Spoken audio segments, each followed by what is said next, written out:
Good evening, everyone, and welcome to the Morgan. I'm Lyndon Chubin, the Director of Education and Public Programs. We are delighted to have our curator, Sidney Babcock, give the first lecture related to our exhibition, She Who Wrote Enheduanna and Women of Mesopotamia, 3400 to 2000 BC, which just opened today. If you haven't already taken a look at this extraordinary exhibition, it runs through next February 19th. An exhibition of this magnitude took many years to organize, and we have a beautiful and groundbreaking companion publication with noted scholars available in the Morgan shop. She Who Wrote is made possible through the generosity of Jeannette and Jonathan Rosen.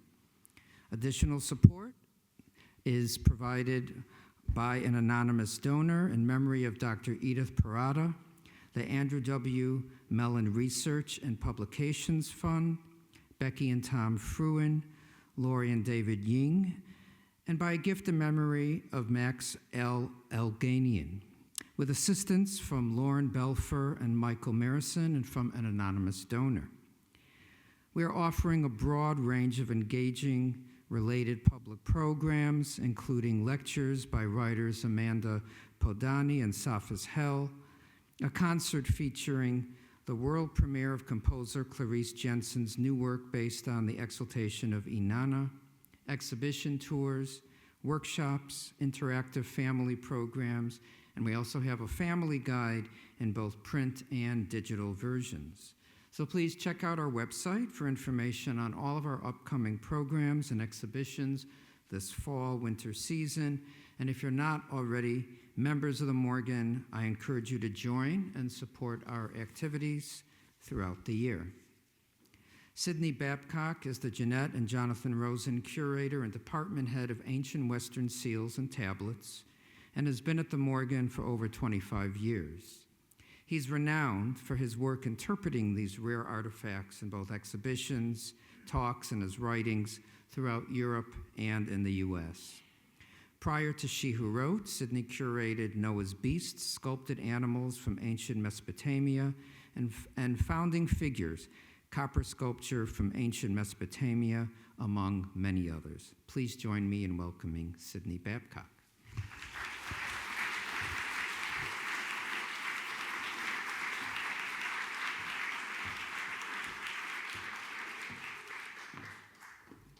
Thank you, Lyndon, and good evening.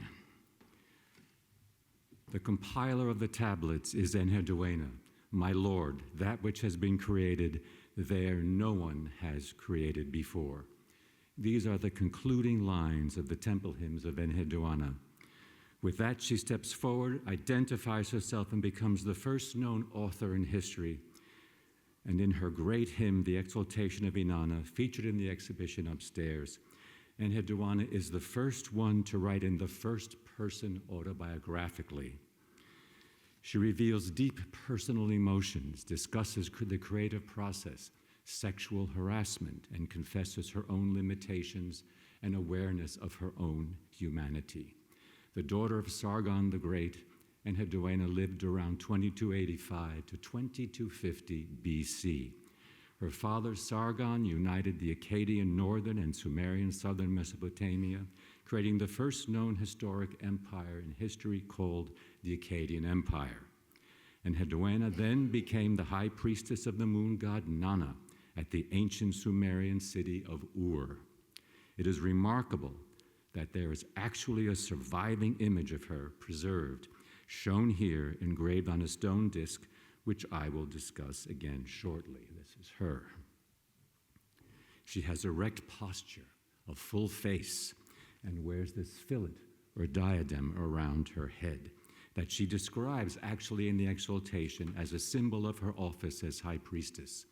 Enheduanna was the first known person to hold the title En, or high priestess, a position of tremendous cultic and political importance. Through her writings, she promoted unity and religious harmony. Her name literally means high priestess, ornament of the heavens. She established a precedent for royal women to occupy this position for the next 500 years.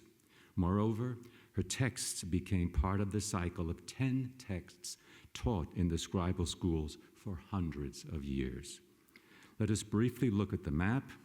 We have our Sumerians in this, oops, I'm sorry, I went too fast. We have our Sumerians in the south of what is modern-day Iraq, and the Akkadians in the north, and the Akkadians just unified this entire area, and there, of course, is Ur and Uruk, two cities which I'll be mentioning this evening. If you ask most people who the first known author is, you will always get a male, and usually it will be Homer. People are astonished to learn that it is a woman who lived in the 3rd millennium BC. The Morgan has celebrated many women writers such as Jane Austen, Emily Dickinson, and recently Mary Shelley, among others. So to celebrate the first known author, male or female, was something hard to resist. It is also fitting to do this at the Morgan. Morgan was proud of his collection of cylinder seals from Mesopotamia, and indeed, the first publication of seals in America was a selection of Morgan seals published privately in 1909. For the exhibition, I wanted to give a broad overview of women in the 3rd millennium BC, preceding Enheduanna, and those who immediately followed her. She who wrote focuses on women's prominence in the social, political, economic, and religious realms of ancient Mesopotamia as represented in artworks of the period. It is hard to believe that this is the first major exhibition to focus on women of Mesopotamia.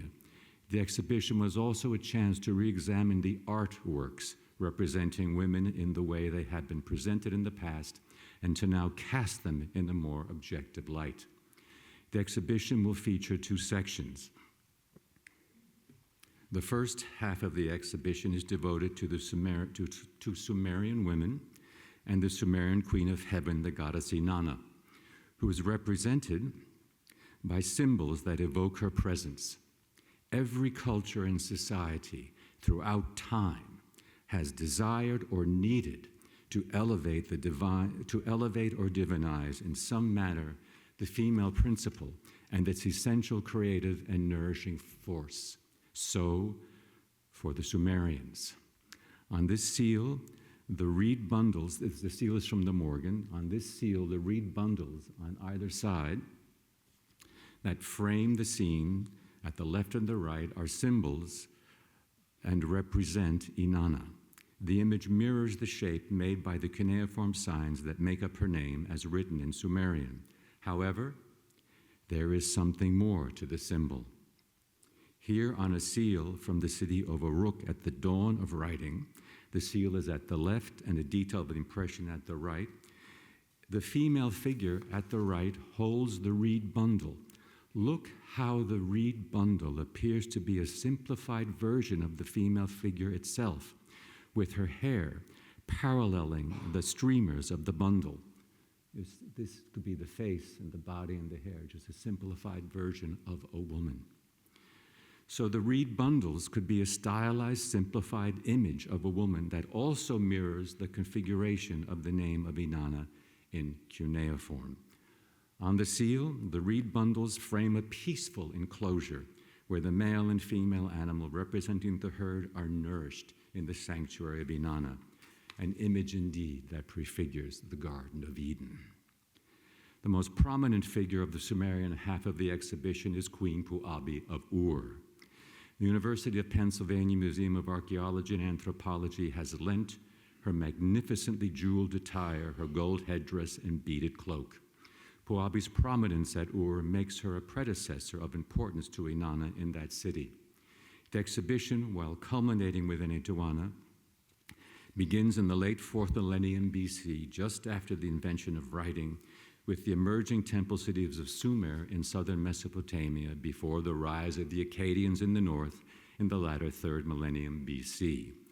Early representations of women are shown in various roles, which eventually evolved into Enheduanna's office of high priestess. The second half of the exhibition is devoted to the Akkadian period, as I said, during the latter part of the 3rd millennium BC, where Puabi was the focus of the Sumerian half, Enheduanna is the center of the Akkadian section and the heart of the exhibition itself. Instead of the Sumerian goddess Inanna, the featured goddess is the Akkadian Ishtar. Enheduanna's most famous work is the Exaltation of Inanna, where she conflates Inanna, the Sumerian goddess of love, fecundity, and war, with the warlike qualities of the Akkadian Ishtar, thereby unifying the cultic traditions of both Sumer and Akkad. This is Enheduanna's most personal and profound literary work. One of the hypotheses of the exhibition is that the proliferation of images of the gods not found in Sumerian art, and especially of Ishtar on the Akkadian cylinder seals, is due to Enheduanna's writings. The Akkadian seal carvers were among the finest. The depictions of Ishtar are particularly engaging, as shown here with the seal above and the impression below. Unlike Inanna, who is alluded to with symbols, Ishtar is shown resplendent in person, with her face usually shown frontally, turned to directly engage the viewer with her commanding gaze. She has abundant hair and wears a horned crown, symbolizing her divinity, and weapons emerge from behind her shoulders. The centerpiece of the exhibition is the iconic Disc of Enheduanna that I already mentioned. It was found at Ur during the excavations in 1927 in the inner area of a temple. And here's a detail. Although fragmentary, it shows, as I said, nothing less than an image of Enheduanna wearing a rolled, brimmed, or fillet, or turban here on top of her head, which she actually describes in her writings and calls it the Aga crown. She is the tallest figure in the scene and is shown participating in a ritual libation. The inscription on the back, and I'm making the value judgment by calling that the back, it could be equally as important as the other side, image and text. The inscription on the back of the disc identifies Enheduanna with absolute certainty. It is this inscription that has restored her to us. The full inscription survives in a copy made hundreds of years later, so it was on view and copied for hundreds of years. 2 sculptures of seated women dressed exactly as the image of Enheduanna on the disc are paired with it for the first time in the exhibition upstairs. One here wearing the same fillet and garment is holding a vessel for the libation that we saw Enheduanna performing on the disc. The other is shown remarkably with an actual cuneiform tablet in her lap. And it's better seen in profile, and notice her extraordinary posture. When this object was first published at the beginning of the last century, the scholar who wrote about it wrote that it was unclear why the woman had a tablet in her lap. The sculpture was then mostly forgotten. Now, for the exhibition, it has been rehabilitated and is celebrated as nothing less than the visual evidence for women and literacy. And I would even go further to state that it might be an image of Enheduanna herself, or at least the idea of what Enheduanna represented for successive generations. An overarching theme of the exhibition is the evolution of human thought over the course of a millennium. For the Sumerians, it was the communal attendance to the gods that brought about order and human survival. Gradually, and specifically with the rise of the Akkadians, humans take more and more responsibility for their lives, sense of order and purpose. The emergence of Enheduanna's voice from the third to the first person is a poetic and profound evidence of this transition. The exhibition is about 2 successive cultures, Sumerians on the left, Akkadians on the right, 2 goddesses, the Sumerian Inanna on the left and the Akkadian Ishtar on the right, and among others, 2 women, the Sumerian Puabi and the Akkadian Enheduanna on the right. The story is told through sculpture, reliefs, cylinder seals, and cuneiform tablets. Now let us go through the sections briefly, as well as a few of the objects on view upstairs. The exhibition opens with the Sumerians. At the time of the rise of the first cities, along with the invention of writing, that leads to great cultural and commercial expansion in southern Mesopotamia. In the first section, titled Women Emerge, women are visually shown as playing active roles in this endeavor of cultural and commercial expansion. However, I start with this small sculpture just about 2 inches high from the late 4th millennium BC. And I feel this sculpture sets the entire mood for the exhibition. It's an exquisite evocation of humility before the unknown or the divine or whatever you want to call it. All of it is expressed through a combined abstracted forms and series of triangles. Note that she has an indentation around her head for a fillet, similar to one that Enheduanna wears almost 1,000 years later as a sign of her priestly office.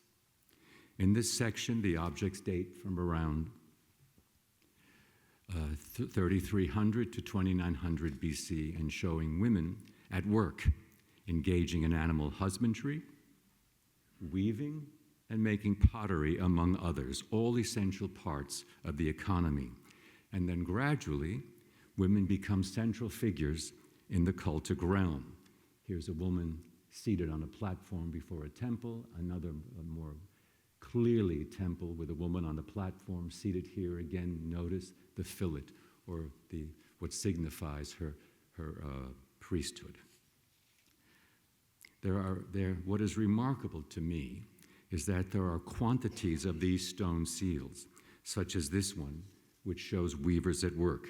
Here we are, the women on either side of the loom, and one can almost feel their movement as their hair moves rhythmically with their bodies, and perhaps hear the woman at the right keeping time as she beats the rhythm with her stick.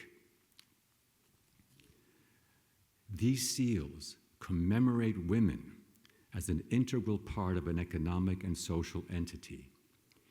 The scenes are carved in stone, a raw material rare or non-existent in the floodplain that characterizes Mesopotamia, and therefore of some value. They record and indeed have immortalized for us women's contributions. There are more seals with women than men at this time. Every collection has numbers of them, and they are usually looked over. We now move to the great realm of Inanna. As I said, Inanna is the Sumerian goddess of love, fecundity, and war, and the queen of heaven. Although, as I have mentioned, she is never shown, or that we know of anyway. Her presence is felt as she is represented by her symbol of the tied reed bundle and the rosette. In her realm, the monumental Uruk vase upstairs evokes an entire worldview of an ordered society. It's divided in a number of registers. At the bottom, the very bottom, is the waters that bring life.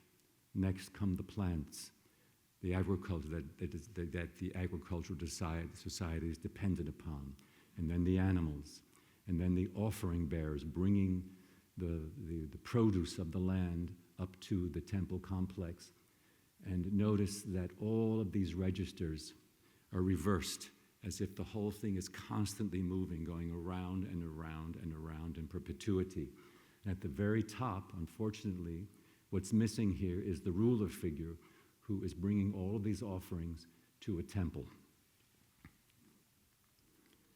And he's approaching a female figure. And let me just show you the bottom registers in more detail. There's our waters and the plants and the animals and the offering bearers. And notice again how they all go in different directions. At the top, a goddess or priestess stands before the symbols of Inanna, representing the sanctuary of Inanna itself. The intentional ambiguity as to the identity of the female figure is perhaps a deliberate attempt to evoke an ever-recurring ritual not rooted to a specific moment in time. Behind the female figure, standing on the temple platform, are two figures also with the symbols of Inanna on an animal. And next is a drawing as well as that scene. And you notice this figure on the left here and here appears to be balancing a stack of cups.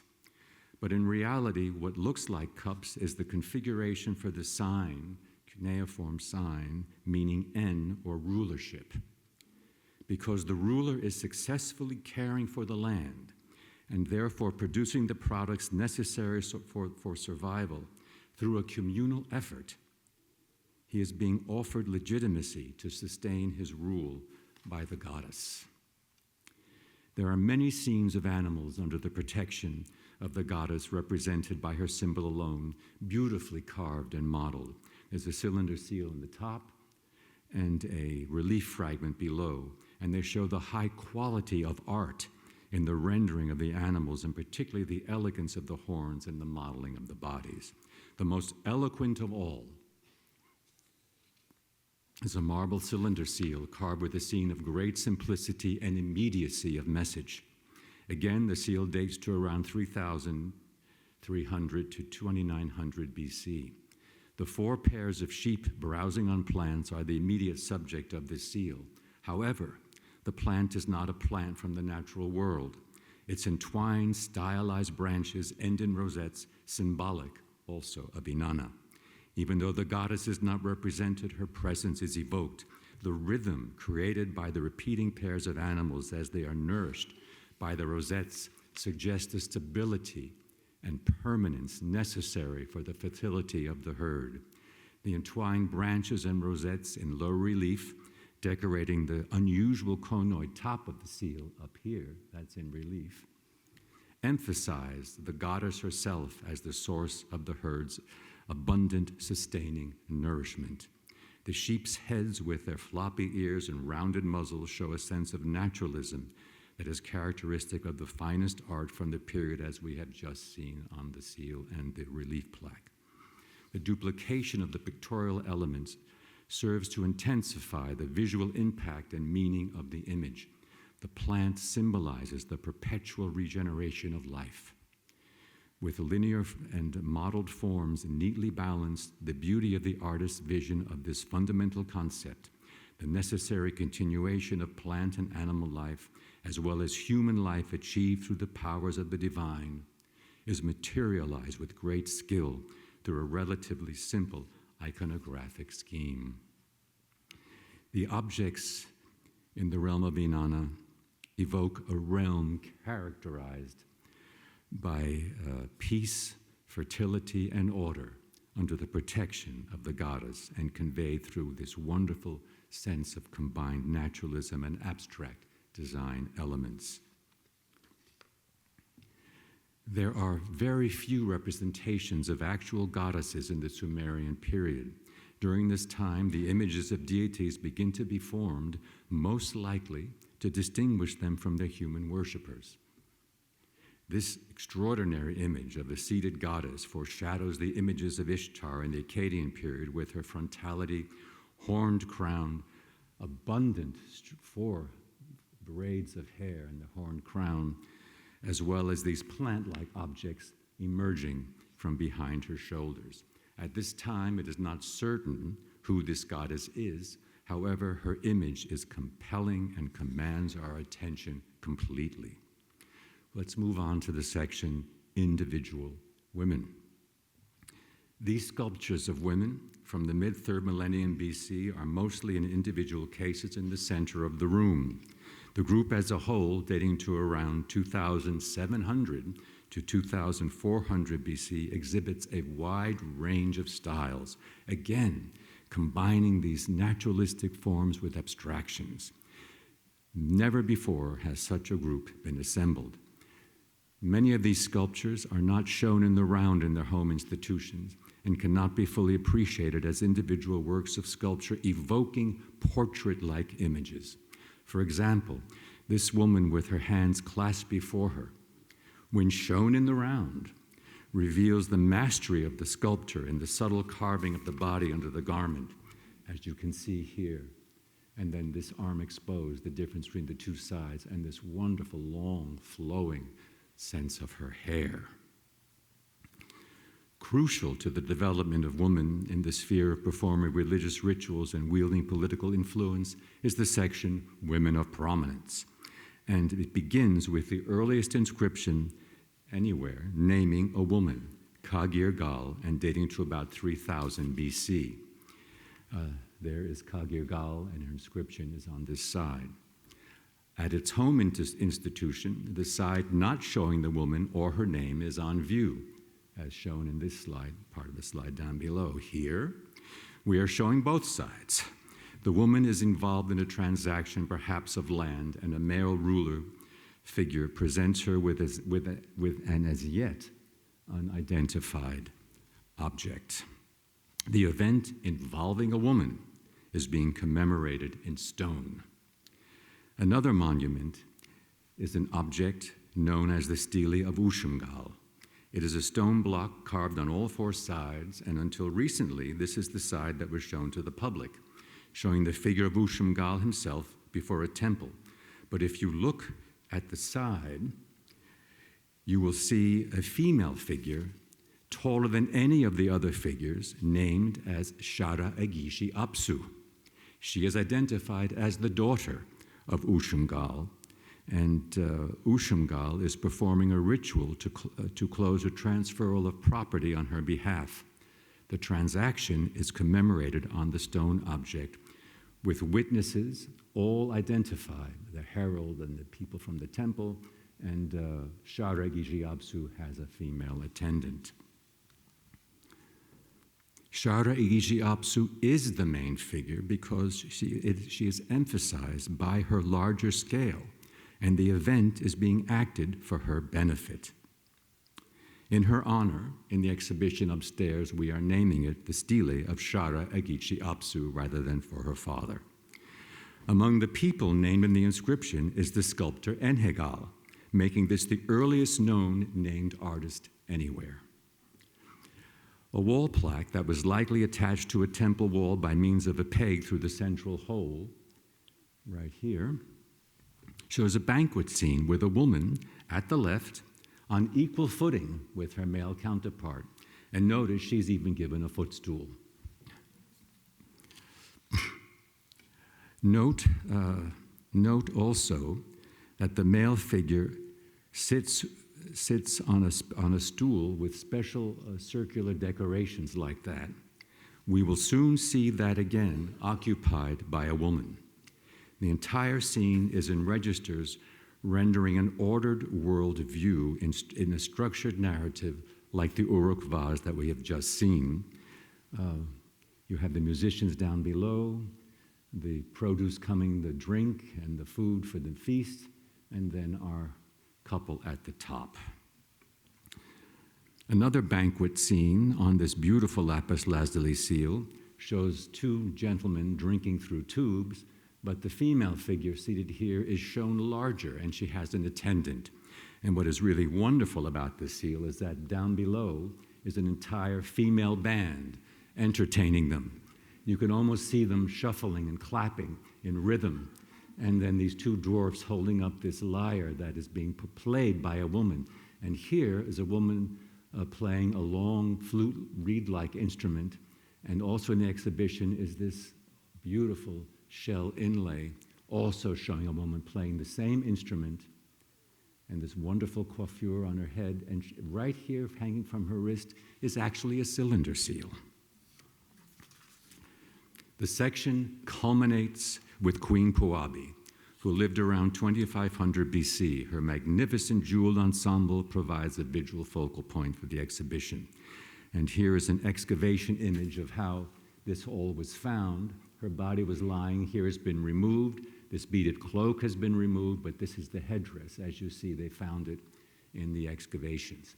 And there's a garment pin also upstairs in the exhibition, and she had 3 cylinder seals. They were all attached to these garment pins, and one is still in the excavation photograph.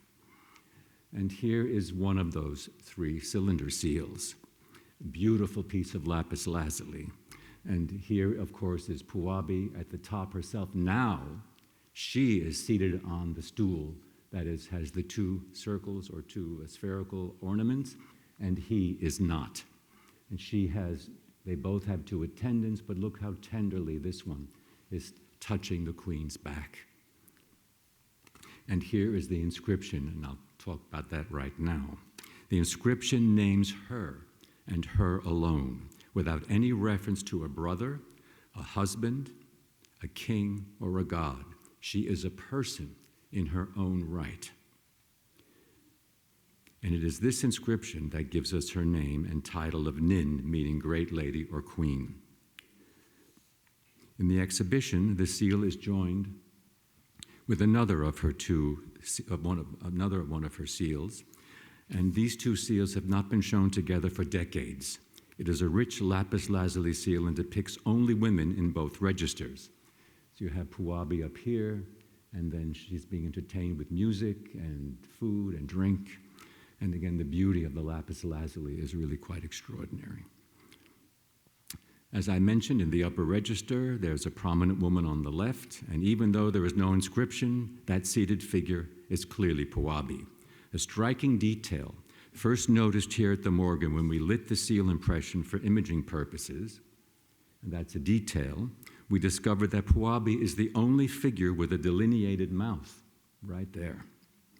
This is then also an image of her name, which can be translated as the word of her father. Again, note she gets the decorated stool. Let us now move from the Sumerian world to the Akkadian world and Enheduanna. We have already discussed the sculpture with the tablet as well as the disc. Here are seals and an ancient impression made by a seal long lost. That's the impression made on a piece of just mud here. And these are they name Enheduanna as well as members of her entourage. There's her chief of staff and one of her scribes, and this even mentions her hairdresser. Let us now focus on her writing, the literary highlight and core of the exhibition. The temple hymns. This tablet, painstakingly reconstructed from fragments representing part of the temple hymns, a collection of about 42 hymns about the deities of 36 separate cities, from the marshlands of the southern Mesopotamia to the capital city of the Akkadians in the north. The hymns attempt to express the idea of a land unified by a common religious commitment. The god Enlil was worshipped in both the Sumerian and Akkadians, in the southern Sumerian culture and the northern Akkadian culture, and provides the unifying link to bring the lands together. As I have said, through her writing, Enheduanna tried to promote unity and religious harmony. It must be due to her text that there are now a profusion of Akkadian seals representing mythological settings of the gods referred to in the hymns compiled and signed by Enheduanna. On the seal above is the sun god rising at dawn between the eastern mountains, and the great gates of the heavens are being opened for him. And down below is the water god in his watery enclosure. At his chest is a vessel from which water flows. And remember, we're the Tigris and the Euphrates, so we go in both directions. And notice that it all joins in the corner and turns around on itself for eternity. And then here, very importantly, a very famous seal that showed the gods gathering at dawn. Here is again the sun god rise between the mountains, being greeted by Ishtar. And now the gods are going to greet the great god Enlil, featured in the temple hymns. And here's Ishtar looking out at you, the audience, motioning you in to the main event of the scene with her arm. And a wonderful detail, the two attendants to the temple of Enlil brace their legs on the mountain and pull these branches aside to reveal Enlil in all of his majesty. And of course, they have to look away from the mighty power of the god.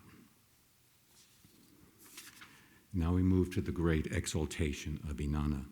The 160 or so lines preserved on these three tablets contain the entirety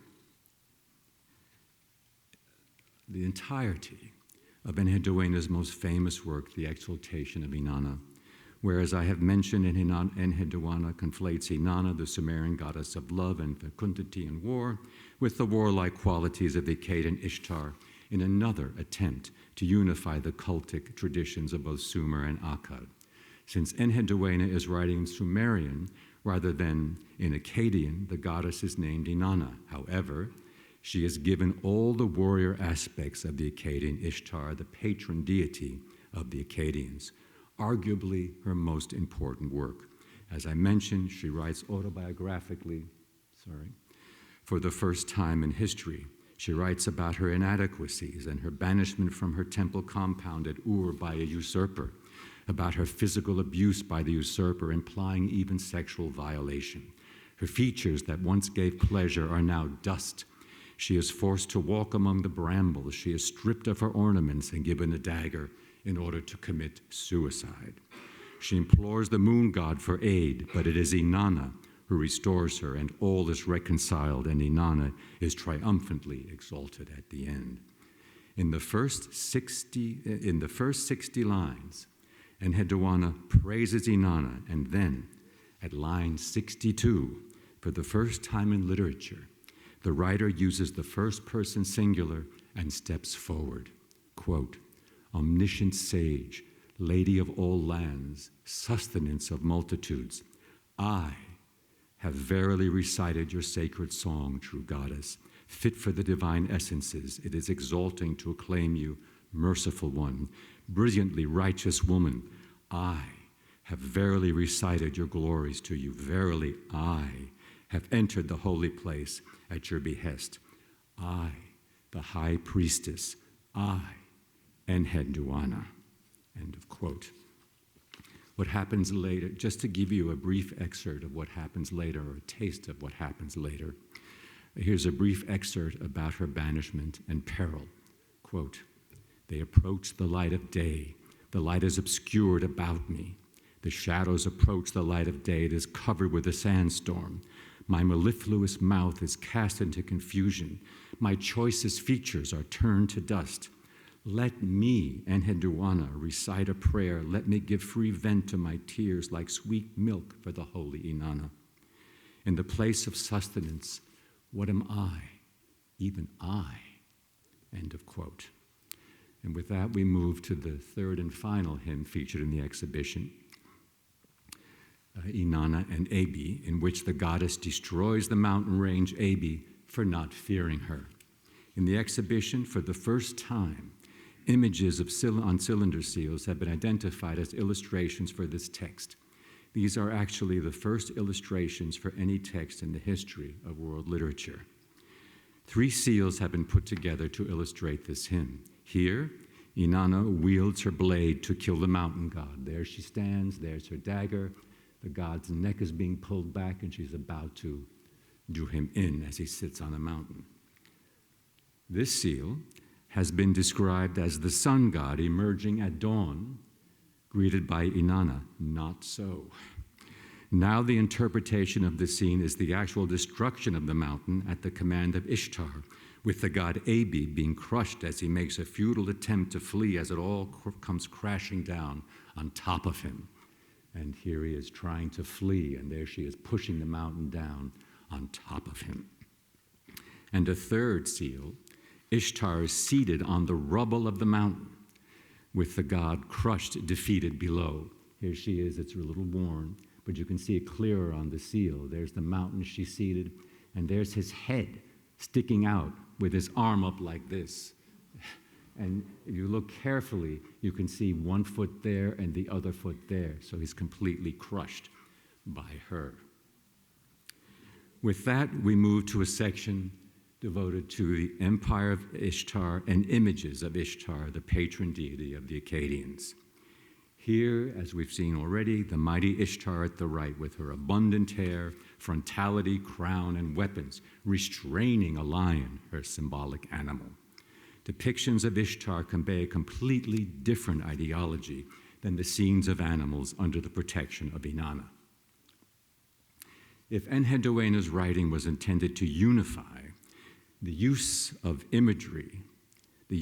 imagery of the warrior Ishtar was co-opted by her nephew Naram-Sin for more worldly political purposes.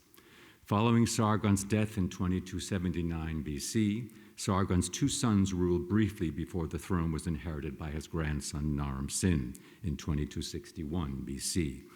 During this time, Sumer's subject cities became more boldly rebellious until a serious threat to Naram Sin's rule emerged in the form of a military general named Lugalan. The usurper succeeded in taking both Ur and Uruk.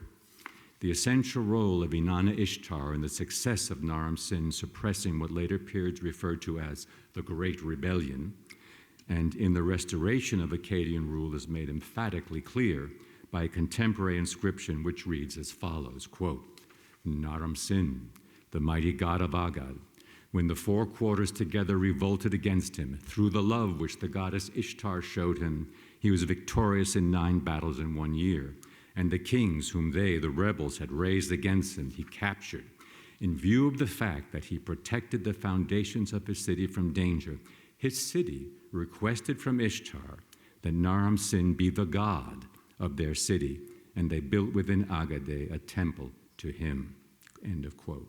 In other words, because of his victories, and according to Naram Sin, due to the love of Ishtar, Naram Sin declared himself a living god. On the screen at the right is a fragment of a mold, and its impression is at the left. Though not a seal, it is clearly the work of a most accomplished seal carver. Even though executed on a small scale, it is less than 5 inches high. The fragmentary mold demonstrates another aspect of the complex iconography developed by the Akkadian artists for expressing not a mythological setting for a god, but a real setting for an actual living god. The one scene that is preserved by this fragment shows Ishtar seated atop a temple platform, perhaps signifying her own temple in the capital city itself. There's our ziggurat stepped. There's, of course, Ishtar. Like many of the images of Ishtar, seated at the right, her frontal head fully engages the viewer's attention with her terrible gaze. Not only through the writings of Enheduanna has Inanna and Ishtar been conflated, the Akkadian artists have also taken the image of goddesses from the Sumerians, as shown on the left, and you notice the hair and the horn crown, and instead of plant-like forms from the shoulders, we now have weapons. This is to show and create a visual continuity in the iconography of the divine.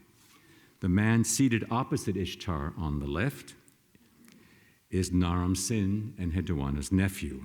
Even though Naram Sin is now a human, he is now, as a god, entitled to sit opposite Ishtar. To his headgear are attached horns of divinity. In his left hand he holds a ring to which ropes are attached. Ishtar assists him by grasping his wrist with one hand and guiding the ropes that pass behind her with the other hand. There's the ring, the ropes go behind her, and they are guided this way. The ropes are attached to nose rings of captured gods and captured kings standing on their respective cities. And these gods emerge from the mountain range, and they present bowls containing tribute to Ishtar and Naram Sin. These are the bowls, and you can clearly see they are similar to the mountains. The bowls represent precious raw materials from the region and are a visual manifestation of the idea and importance of resource extraction, that is the prerogative of the conqueror. The scene visually indicates and emphasizes that it is through the goddess Ishtar that Naram Sin has not only conquered one mountainous area, either to the east or the north of Agade, but that he also rules that region by the goddess's intervention. Naram Sin's deification, however, was not popular with the Sumerians. Alas, this is not the last example of delusional narcissism to plague humanity. The remainder of the Akkadian dynasty was fraught with assassination and internal strife. And after the death of Naram Sin's successor, there's anarchy in the land, and the great king list records who was king, who was not king. Several more Akkadian kings fought the dynasty, however, ruling over smaller and smaller territories until an invasion from the north ends the empire of the Akkadians. As remarkable a work of art as this mold is, the mold must be seen also as a sophisticated example of propaganda. Here, perhaps for the first time, religion is used to justify and provide a moral authority to the ambiguous at best morality of conquest, appropriation of resources, and suppression, the abuse of power justified through religion that led to the inevitable fall of this first historical empire is the lesson of history that has yet to be learned from one empire to the next.